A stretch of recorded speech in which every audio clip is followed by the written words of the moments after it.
आइए बच्चों, आज हम इस क्लास में विज्ञान का एक बहुत ही महत्वपूर्ण टॉपिक प्रकाश संश्लेषण को समझेंगे कि प्रकाश संश्लेषण है क्या, जिसको हम अंग्रेजी में कहते हैं फोटोसिंथेसिस।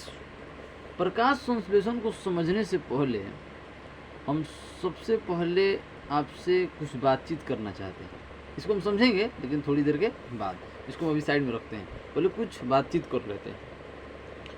तो बच्चों, जैसा कि हम जानते हैं कि इस धरती पर रहने वाले जितने भी जीव जंतु हैं उनको जीवित रहने के लिए भोजन की आवश्यकता पड़ती है। जीव जंतु में हम भी शामिल हैं। तो हम लोग को जीवित रहने के लिए भोजन की आवश्यकता पड़ती है। अगर भोजन नहीं मिलेगा तो हम तो मर जाएंगे। तो कहा जाता है कि इंसान दुनिया में आया है तो सिर्फ भोजन के लिए ही संघर्ष कर रहा है। इस दुनिया में जितनी भी लड़ाइयाँ, जितने भी क्राइम हैं, वो सिर्फ 3 वजह से हैं। जोरू, जर और जमीन। जर का मतलब होता है अनाज और जमीन का मतलब होता है जमीन, जगह। तो जो जर का मतलब होता है अनाज, पेट के लिए, मतलब पेट भरने के लिए। आपके भी पिताजी आप लोग को मतलब अच्छे से पढ़ाने के लिए, अच्छा खाना खिलाने के लिए कमाते होंगे, ऑफिस में कमाते होंगे, बाहर गए होंगे, मतलब विदेश गए होंगे। तो किस लिए? पेट के लिए ही ना।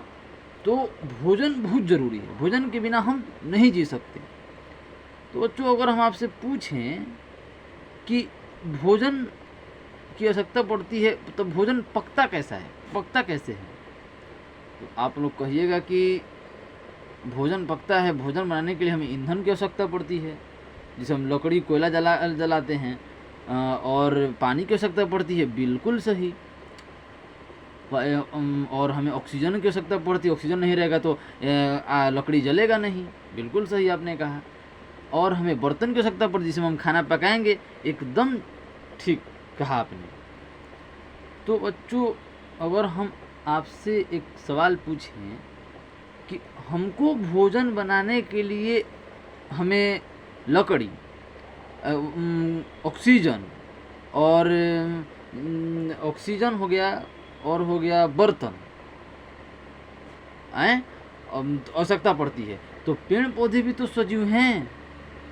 तो क्या उन्हें भी भोजन की आवश्यकता पड़ती है? उनके अंदर भी तो जान है। जिस प्रकार हम बढ़ते हैं तो वो, जिस प्रकार हम बढ़ते हैं उसी प्रकार पेड़ पौधे भी तो बढ़ते हैं। तो पेड़ पौधे बढ़ते हैं तो उनके अंदर भी जान है। तो क्या उन्हें भी जीवित रहने के लिए भोजन की आवश्यकता पड़ती है? तो हाँ, उन्हें भी जीवित रहने के लिए भोजन की आवश्यकता पड़ती है। तो आप कहेंगे कि क्या वे भी भोजन पकाते हैं? तो हम कहेंगे कि हाँ, वे भी भोजन पकाते हैं। तो आप यहाँ पे कहिएगा कि क्या उन्हें भी भोजन पकाने के लिए ईंधन के रूप में लकड़ी, कोयला जलाना पड़ता है, ऑक्सीजन की आवश्यकता पड़ता है, और बर्तन की आवश्यकता पड़ती है? तो हम कहेंगे कि बिल्कुल पड़ती है। तो आप कहिएगा कि कैसे? तो देखिए, जिस प्रकार हम भोजन पकाने के लिए ईंधन का प्रयोग करते हैं, ईंधन के रूप में लकड़ी कोयला जलाते हैं, तो उसी प्रकार पेड़ पौधे अपना भोजन बनाने के लिए सूर्य के प्रकाश से गर्मी लेते हैं। आखिर हम लोग लकड़ी कोयला जलाकर गर्मी ही तो पैदा करते हैं। हीट बहुत ज़्यादा होता है, आग निकलता है तो हम लोग को भोजन पकता है। तो वो भी अपने भोजन पकाने के लिए सूर्य के प्रकाश का उपयोग करते हैं, क्योंकि सूर्य के प्रकाश में भी तो गर्मी है। अच्छा, एक चीज़ तो फुलफिल हो गया कि ईंधन के रूप में सूर्य के प्रकाश का इस्तेमाल करते हैं। अच्छा, तो क्या वो भी मतलब बर्तन का इस्तेमाल करते हैं? तो हाँ, वो भी बर्तन का इस्तेमाल करते हैं। बर्तन के रूप में उनके पास पत्तियां हैं, तो भोजन पेड़ पौधे पत्तियों में पकाते हैं। अच्छा, ये भी पूरा हो गया। तो क्या उन्हें भी ऑक्सीजन की आवश्यकता पड़ती है? तो हम कहेंगे कि हाँ, उन्हें भी ऑक्सीजन की आवश्यकता पड़ती है। तो उन्हें जिस प्रकार हमें ऑक्सीजन की आवश्यकता पड़ती है, तो उन्हें कार्बन डाइऑक्साइड की आवश्यकता पड़ती है, जो वे वायुमंडल से ले लेते हैं। और वायुमंडल में, जैसा कि हम जानते हैं कि हमारे वायुमंडल में 21% ऑक्सीजन है, 78% नाइट्रोजन है, 0.1% अन्य गैसें हैं। तो अन्य गैसें में कार्बन डाइऑक्साइड भी आता है, तो वो वहाँ से ले लेते हैं। अच्छा, तो अब क्या उन्हें पानी भी जड़ के माध्यम से ले लेते हैं। भोजन बनाने के लिए पानी की आवश्यकता पड़ती है ना, तो पानी वे जड़ के माध्यम से ले लेते हैं।